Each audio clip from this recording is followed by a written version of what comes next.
Sebelum menonton, jangan lupa like, subscribe, dan tekan tombol lonceng. Selamat menyaksikan. Kementerian Dalam Negeri mengajak suku Tionghoa Indonesia membantu membangun Indonesia Timur. Ajakan tersebut disampaikan Dirjen Politik dan Pemerintahan Umum Kementerian Dalam Negeri Batiar pada acara pelantikan pengurus Perhimpunan HK Indonesia Sejahtera periode 2022-2027 di Museum HK Indonesia di area Taman Mini Indonesia Indah, Jakarta Timur. Batiar menjelaskan pemerintah dan DPR telah membentuk 3 provinsi baru di Pulau Papua, yakni Provinsi Papua Selatan, Provinsi Papua Tengah, dan Provinsi Papua Pegunungan. Ketiga provinsi tersebut dibentuk berdasarkan Undang-Undang Nomor 14, 15, dan 16 tahun 2022. Tak hanya 3 provinsi, ada 1 provinsi lagi di Pulau Papua yang masih dalam pembahasan pemerintah bersama DPR, yakni Provinsi Barat Daya dengan ibu kotanya Sorong. Menurut Batiar, salah satu tujuan pembentukan provinsi baru tersebut adalah untuk kemajuan daerah di Indonesia Timur. Hingga saat ini, masih terlihat mencolok ketimpangan pembangunan yang terjadi antara Indonesia Barat dan Timur. Hal ini seharusnya tidak boleh dibiarkan, perlu pemerataan pembangunan di seluruh wilayah di Indonesia secara bertahap. Lebih lanjut, Batiar menerangkan bahwa Presiden Jokowi bersama jajarannya sedang fokus membangun di Indonesia Timur. Hal tersebut dibuktikan dengan dipilihnya Kabupaten Penajam Pasir Utara, Kalimantan Timur sebagai ibu kota Indonesia yang baru. Pembangunan ibu kota negara di Kalimantan Timur akan merubah landscape ekonomi Indonesia yang sebelumnya berkiblat ke Jakarta kini akan bermuara di Kalimantan Timur, sehingga akan berdampak positif kepada provinsi yang letaknya tidak jauh dengan IKN. Batiar mengungkapkan bahwa orang-orang suku Tionghoa Indonesia merupakan orang-orang yang paham mengelola dan mendongkrak pertumbuhan di satu daerah. Oleh karena itu, diharapkan suku Tionghoa Indonesia dapat ikut berkontribusi untuk pembangunan IKN dan juga pembangunan ekonomi di Indonesia Timur. Kalau Indonesia ini mau maju, ekonominya dan berkembang, artinya kita harus mengajak masyarakat Tionghoa Indonesia, saudara kita HK, untuk ke timur. Maka melalui forum ini kami mengajak PHIS dan seluruh senior-senior dan tokoh-tokoh masyarakat Tionghoa Indonesia, kami ajak mulai bergeser ke timur. Jangan numpuk di Pulau Jawa dan Sumatera.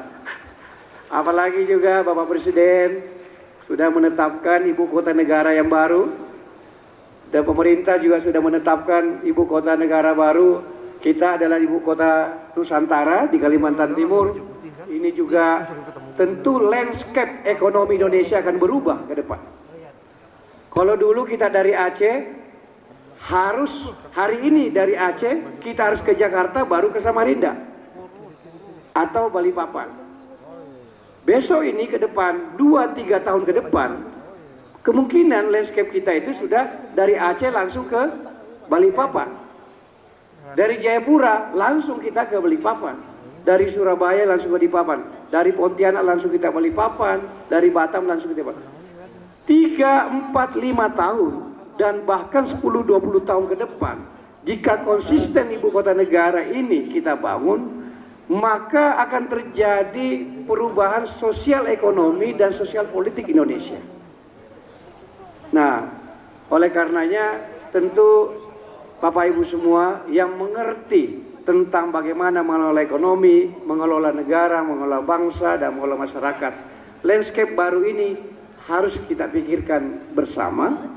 Kita harus mengambil bagian masing-masing supaya integrasi bangsa yang dilakukan dengan cara membangun ibu kota di tengah-tengah Indonesia, di Kalimantan Timur, tentu ini ada maknanya secara sosial politik hari ini dalam jangka panjang. Ada banyak pekerjaan rumah yang harus kita selesaikan, ada banyak hal yang harus kita lakukan, dan tentu kami pemerintah sangat berharap betul dukungan dari Perhimpunan HK Indonesia Sejahtera untuk memberi dukungan untuk mensukseskan program atau hal-hal yang sudah dicanangkan oleh pemerintah hari ini, mengubah wajah Indonesia yang tadinya Jawa sentris menjadi Indonesia sentris. Pada kesempatan ini, Batiar mengapresiasi kontribusi yang diberikan PHIS kepada bangsa dan negara. Kontribusi tersebut sangat membantu pemerintah dalam mengatasi berbagai permasalahan. Tim Eljan Media melaporkan.